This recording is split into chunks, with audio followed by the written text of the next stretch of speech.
Welcome back to Tuchopini. Question 2 comes in two halves. First, we name two organic compounds. Then we follow how copper is pulled out of its ore.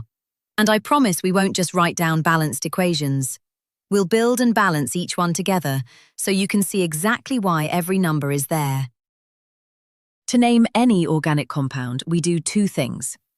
Count the carbon atoms and look at the bonds between them. Here is the first one. That bracket, CH2 in brackets times 5, just means the CH2 group repeats 5 times. Let's open it out so we can actually count. Written in full, it's a straight chain. Let's count the carbons together. 1, 2, 3, 4, 5, 6, 7. 7 carbon atoms. And look at the bonds between them. Every single one is a single line, a single bond. Now the two clues give us the name. Only single bonds means it belongs to the alkane family, and every alkane name ends in a Ne. 7 carbons gives the stem hept. Put the stem and the ending together, hept plus ane, and the name is heptane. Same method for the second one. Count carbons, check the bonds. But watch the end.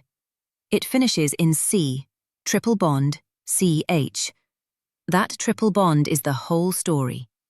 Let's expand it. Counting the carbons, we have 6 this time. And here, at the very end, is a carbon-to-carbon triple bond. 3 lines. A triple bond between 2 carbons tells us this is not an alkane, but an alkyne. And alkyne names end in YNE. Now, where along the chain is that triple bond? Here is the rule. We number the carbons from whichever end reaches the triple bond first, so it gets the lowest possible number. Counting from the right, the triple bond starts right at carbon 1. So we number from the right. 1, 2, 3, 4, 5, 6. Let's assemble it. 6 carbons gives the stem hex. The triple bond gives the ending ine. And because that bond starts at carbon 1, we slot a 1 in the middle. Hex 1 ine. Hex 1 ine. Here is the whole journey. The ore, copper pyrites, enters chamber 1 with a blast of air. What comes out moves to chamber 2, where substance B is added and a waste slag is drained off. Then, in chamber 3, more air finishes the job, and out comes impure copper. A gas, which the question calls gas C, leaves chambers 1 and 3. We'll take each part in turn, using this diagram. Part A asks us to identify gas C, the gas leaving chambers 1 and 3. Think about what is happening. A sulfide ore is being roasted in air. The sulfur in the ore burns in the oxygen, exactly like sulfur burning to make a choking gas. That gas is sulfur dioxide, so gas C is sulfur 4 oxide, SO2. In chamber 1, the ore is roasted in air. Let's write the skeleton first, unbalanced. Copper pyrites plus oxygen gives copper 1 sulfide, iron 2 oxide, and sulfur dioxide. Now we balance one element at a time. Start with copper.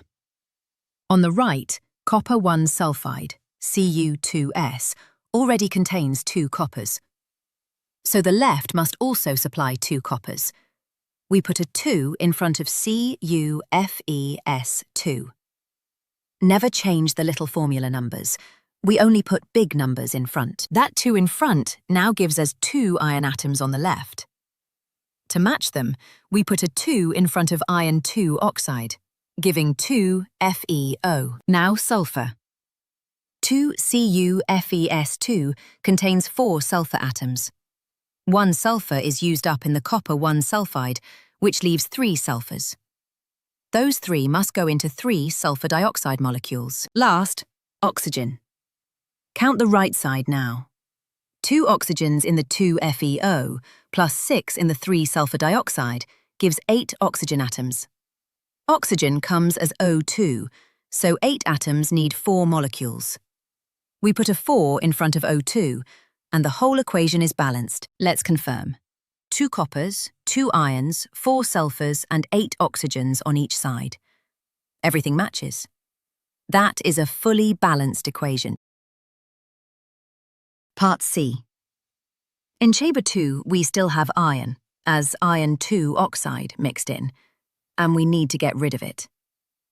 Substance B is added to react with that iron oxide and carry it away as slag. Substance B is silica, that is, silicon-4 oxide. Substance B is silicon-4 oxide, SiO2. Part D. Now watch what the silica actually does. Iron 2 oxide is a basic oxide. Silica is an acidic oxide. And a basic oxide reacting with an acidic oxide gives a salt. So they combine to form iron silicate, which floats off as the slag. Here it is. Iron 2 oxide plus silica gives iron silicate.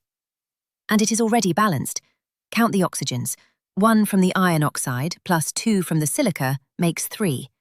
Exactly the 3 in FeSiO3. So the main compound in the slag is FeSiO3.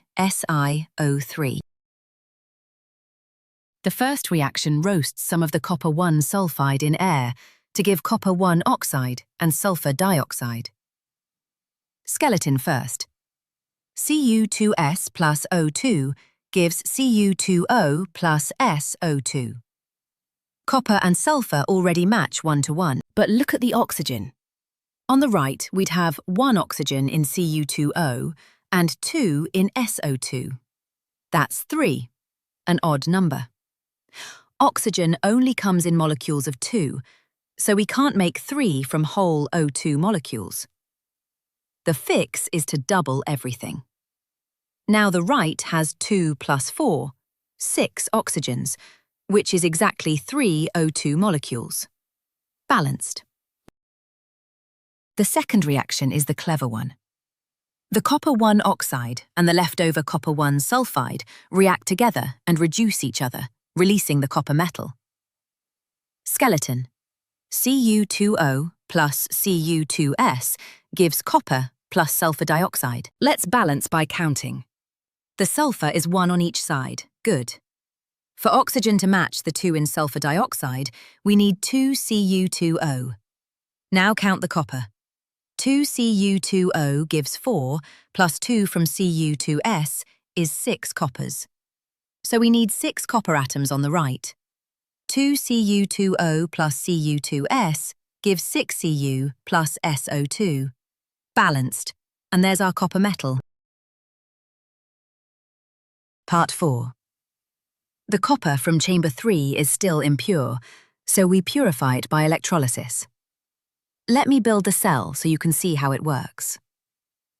The electrolyte is a solution of copper 2 sulfate. Here is the important part. We make the impure copper the anode, the positive electrode, the thick bar. And a thin sheet of pure copper is the cathode, the negative electrode. Switch on the current, and the impure anode dissolves into the solution as copper 2 ions. Those ions drift across and are deposited as pure copper onto the cathode. The impurities simply fall to the bottom as sludge.